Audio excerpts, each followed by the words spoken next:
just says northern cow. It doesn't tell you anything else about it, but I believe that is a Holstein cow.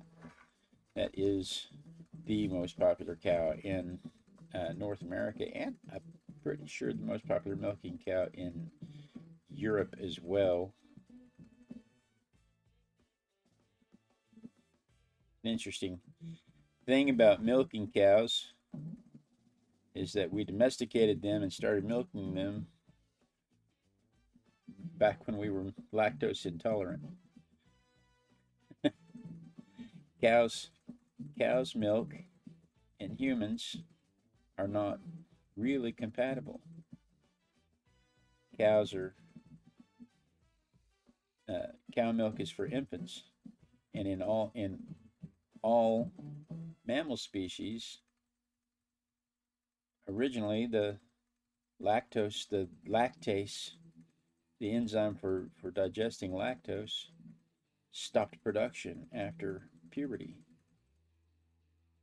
And so adults were not able to digest milk,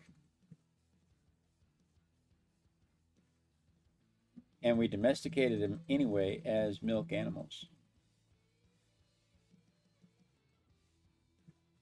And you have to wonder why. I mean, it's just crazy to me because and this is stuff that happened.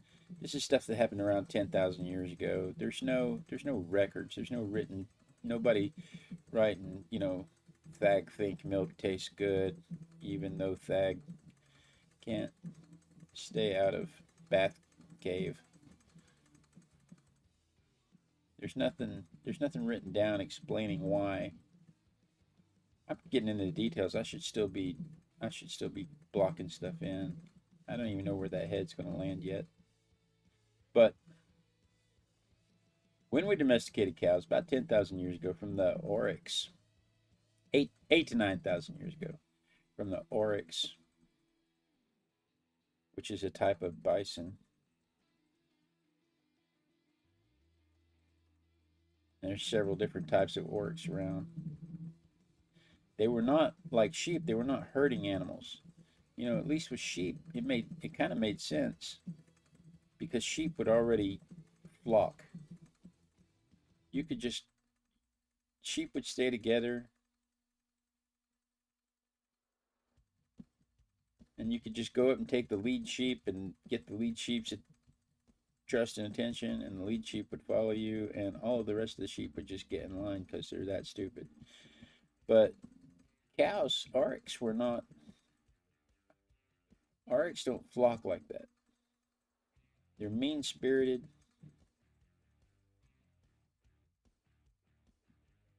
They don't want to be eaten. It's crazy.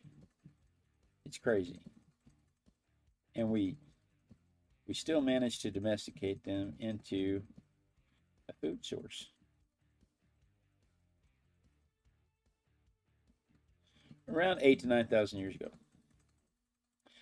But again, humans at the time were lactose intolerant. They were not able to digest milk. What they were domesticating initially, they were domesticating meat. But we find out that there are tools there are preserved tools like clay and leather strainers with milk protein on them, which means that they were making cheese 8 to 9,000 years ago.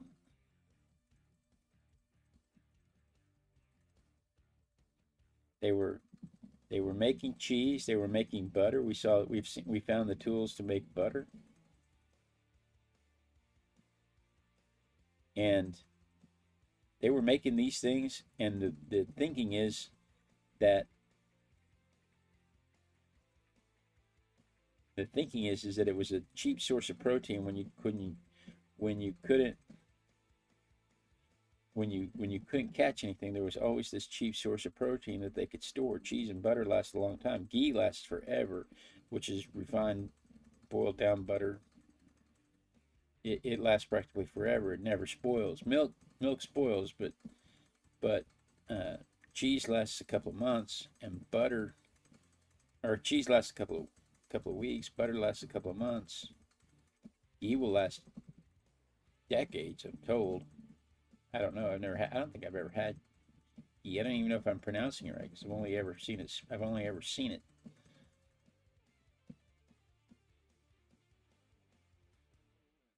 But if you're carrying a pouch of milk around with you, and you're trotting along the lane, when you get to where you're going, you will find butter in your satchel.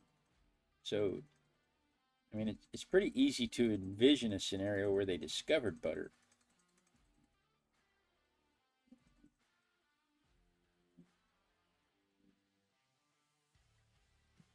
Just not as easy to figure out what made them milk the cow to begin with. And there are some indications that milk was not originally a food product, that milk was originally a medicinal product.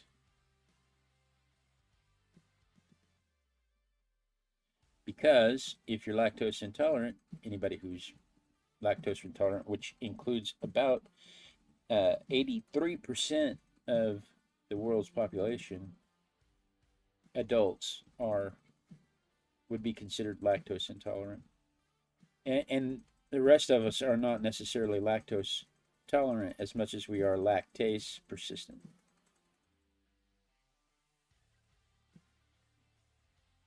And what that means is that we persist to produce the lactase enzyme. That's the enzyme that allows us to digest milk. That we persist to produce the lactase enzyme into adulthood.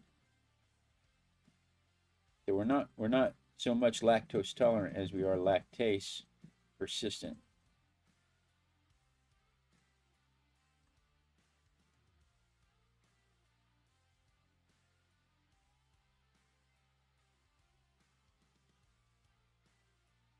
Can't talk, Harding. Get these markings on her face.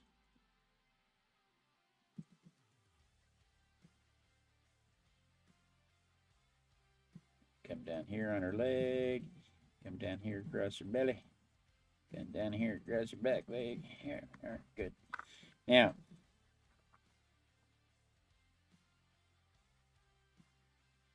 but if you are one of the lucky 83% who are lactose intolerant, then you are aware that dairy products will make you have digestive problems, irritable bowel syndrome at least. Well, we're pretty sure that that's what they were doing with it to begin with, is that they were making sure that you didn't get stopped up. They were storing it and using it to make sure that you didn't get stopped up. Not necessarily the milk, but the meat from the udder.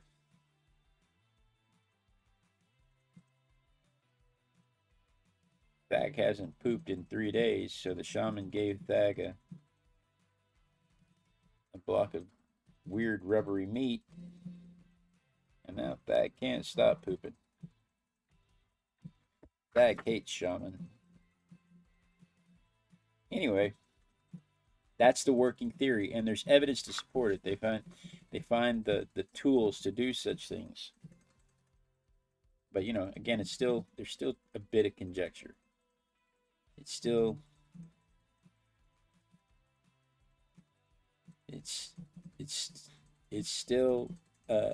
just something somebody said, hey, you know what, this makes sense. Let's write it down.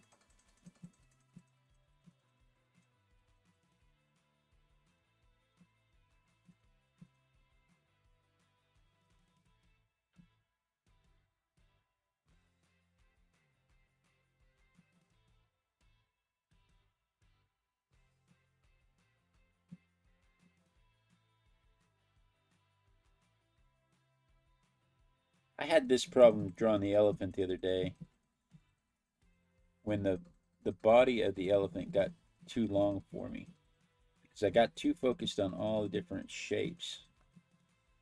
The different shapes intrigue me, because there's knobby parts, and then there's rounded parts, and then there's square parts, and the different shapes intrigue me. And it's, again, the point of the exercise is to draw what you see and not what you think ought to be there.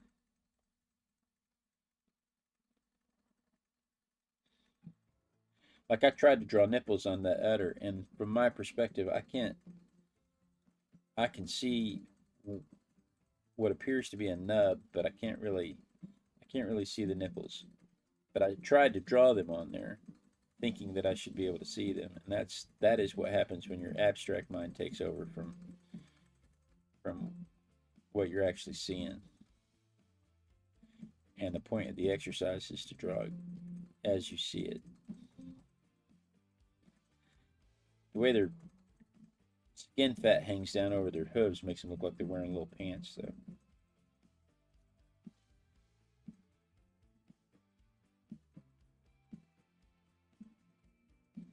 Just let me get my little pantaloons on.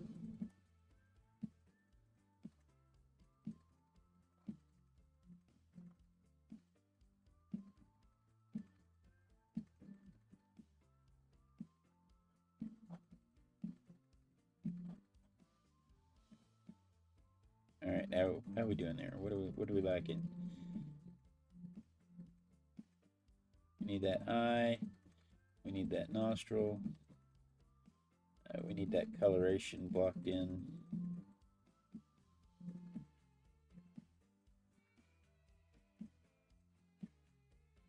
And then we can get rid of these pencil marks and start painting, and that's the fun part.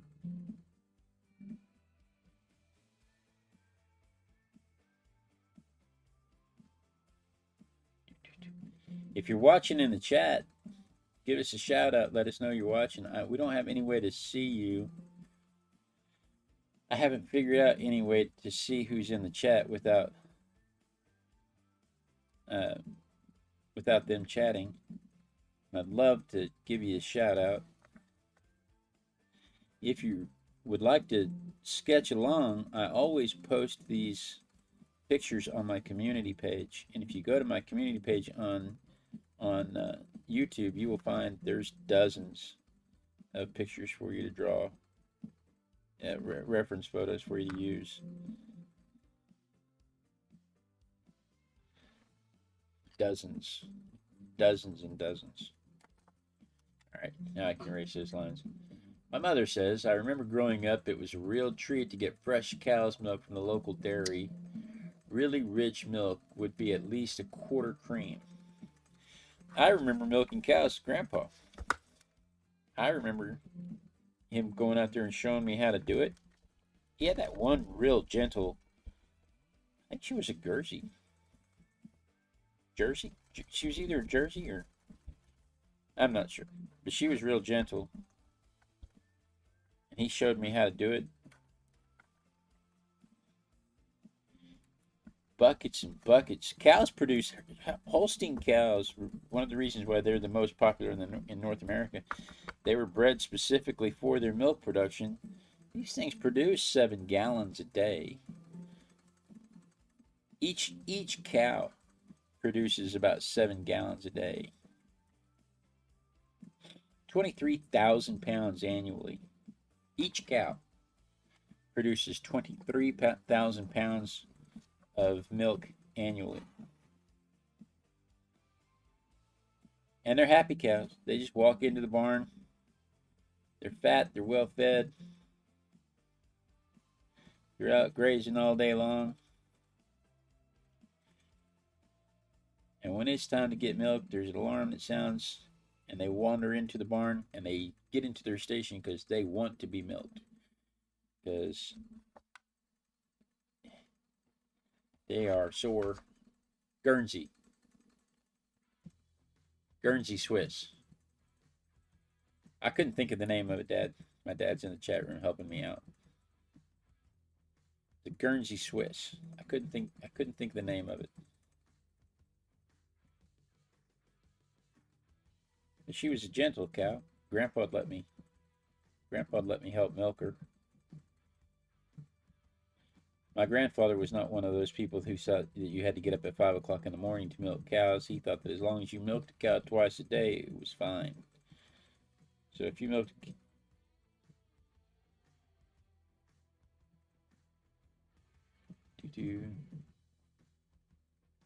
IDSP Buldana. Tell us what you want to be called. You want to be called IDSP or do you want to be called Buldana? Hi, how you doing?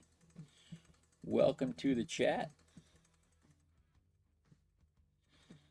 But I couldn't remember for the life of me what the type of cow that was, but I just know she was real gentle.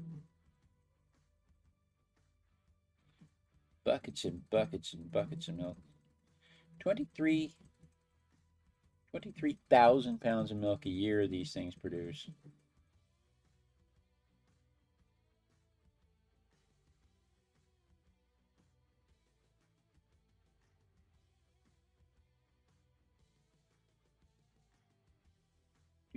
Can't talk, Artie.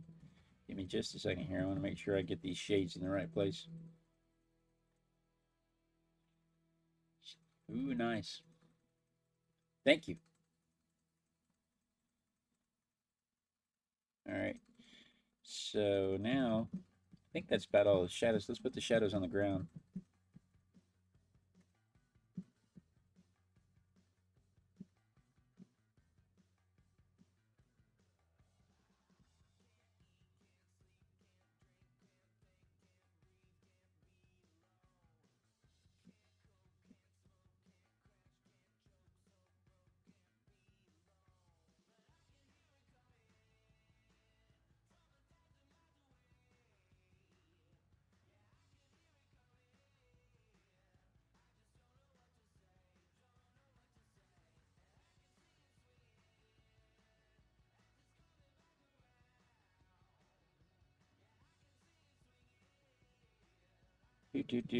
Where were we?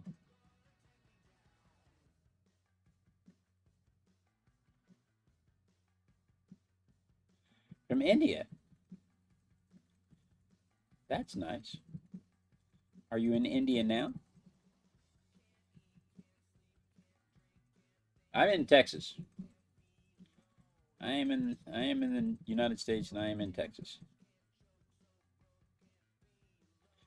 All right. So let's see here. Lactase persistence developed long after we started domesticating these things. We've only been lactase persistent. We've only had evidence of lactase persistence for about 5,000 years, 5 to 8,000 years, well after when we domesticated cows. And so the ability to drink the milk didn't come until years after we domesticated them. And like I said, it's only been about 5,000 years for that. Between 5 and 8,000 years.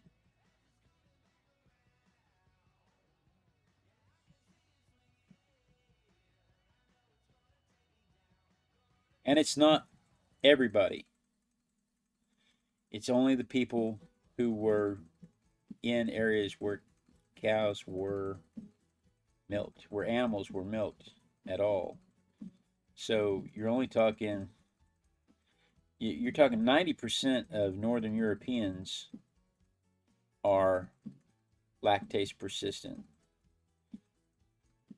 but only about 30% of Asians.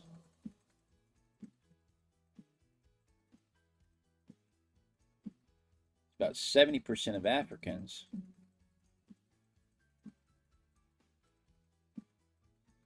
About 30% of North Americans. But of indigenous peoples of the Americas, 0% of indigenous peoples of the North America.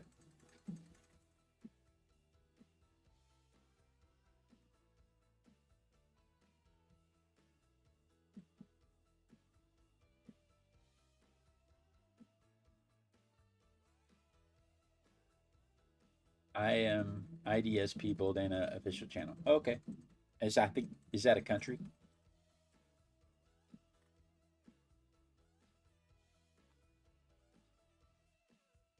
But but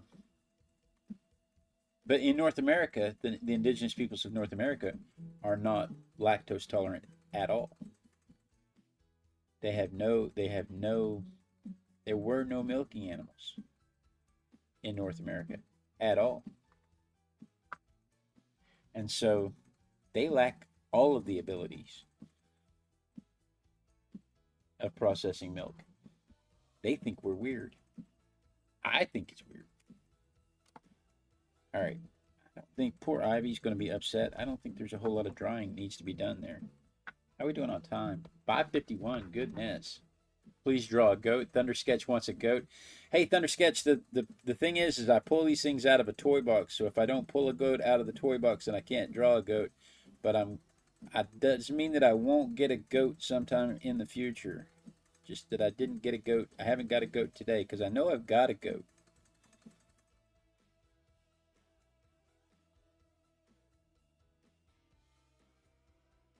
People in the chat requesting specific animals. Draw a cat. If I get a cat in rotation, I will. If I get a goat in the Random Object Randomogrifier, I will draw a goat.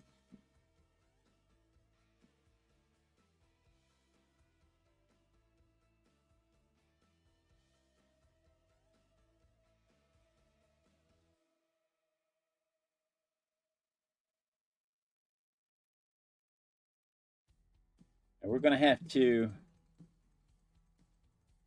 I can't tell, she's not exactly white, but she is whiter than the background.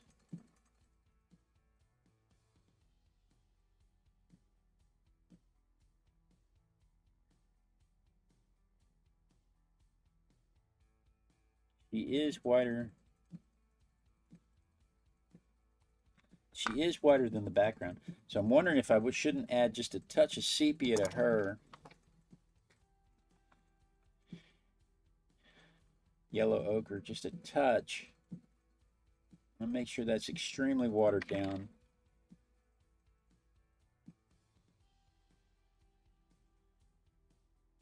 We'll start in some areas like down here, so we want to make sure that we're not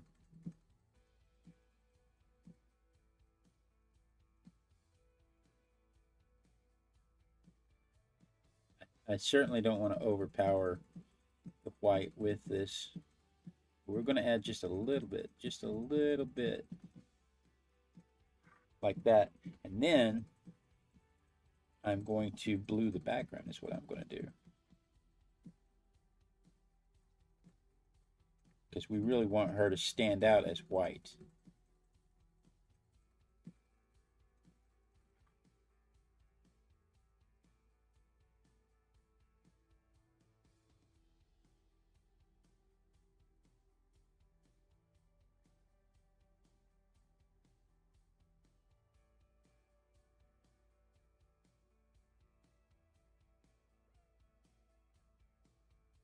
When you do that, make sure you go over the shadow too.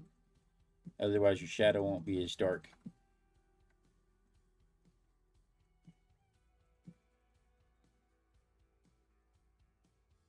But see how that brings out her, even with that sepia in there, how it makes it read white.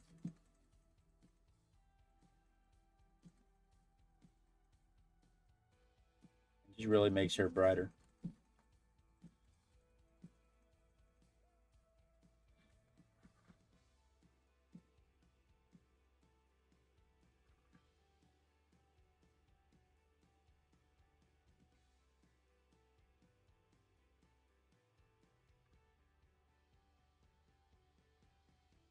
All right.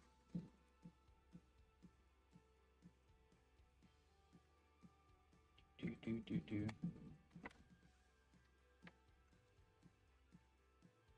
Maybe, yeah, exactly. Maybe next time. We'll see what comes up in the rotation. Actually, stick around. My little girl has already pulled out tomorrow's egg.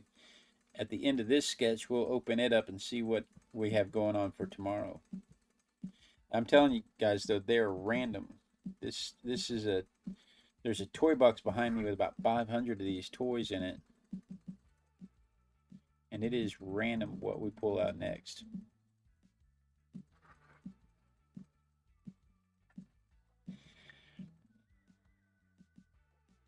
All right, so there are an estimated 9.3 million Holstein cows, milk cows, in the United States right now. Okay, we'll meet you again, Thundersketch. Today's the 18th. There are an estimated 9.3 million milk cows in the United States right now. And, oh, I'm sorry. Yeah, that's right. 9.3 million. 270 million milk cows globally. And they produce about 900 million tons of milk every year. That's a lot of milk parts.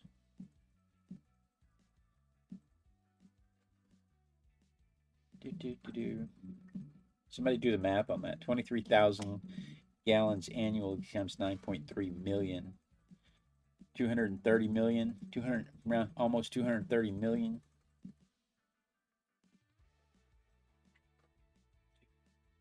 Gallons.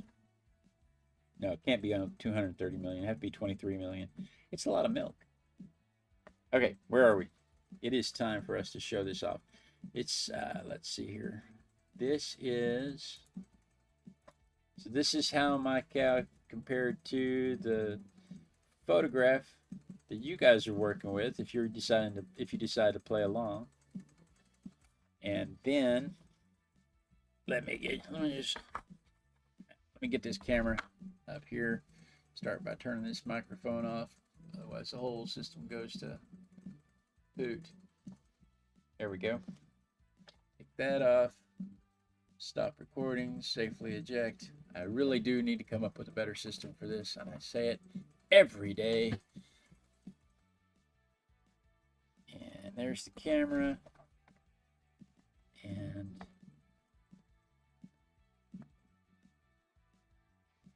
there it is from my perspective.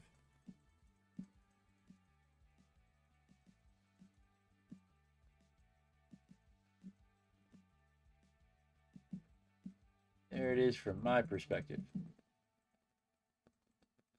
So that is what we did today. As I said earlier, the little girl has already pulled an egg for tomorrow. So let's see what we have there. Let's see what she did, what she pulled out for us. It is a, oh, it's a husky. I like this one. It's big enough I can read the letters. It's a husky. Oh, that'll be fun. That little pink tongue hanging out there. Look at him. Look at him. Siberian husky there. So that is what we're doing tomorrow. If you're watching this, that'll be Saturday, the 19th of July in 2025. So if you're watching this Saturday, July 19th, 2025, and it's before 5:30 in the morning, then you're watching the trailer, and we're finna do this. We're gonna draw this in here in just a minute. So stick around. We can talk about it. But for the rest of us, we're wrapping up the day here because I get to go to work now. So thank you guys so much for joining me. You know I look forward to it every day. This is when I get to come down here and practice art, play with my besties, and hang out and chat. Have a good time, and I look forward to doing it every day. I hope you join me tomorrow. Same Artistic Biker time, same Artistic Biker channel. And then we dance. We dance until somebody says they see me dancing, because as soon as I know they see me dancing, they will know, I will know that the lag has caught up to the chat or to the video, and I won't be cut off midstream, because nobody wants to be cut off midstream.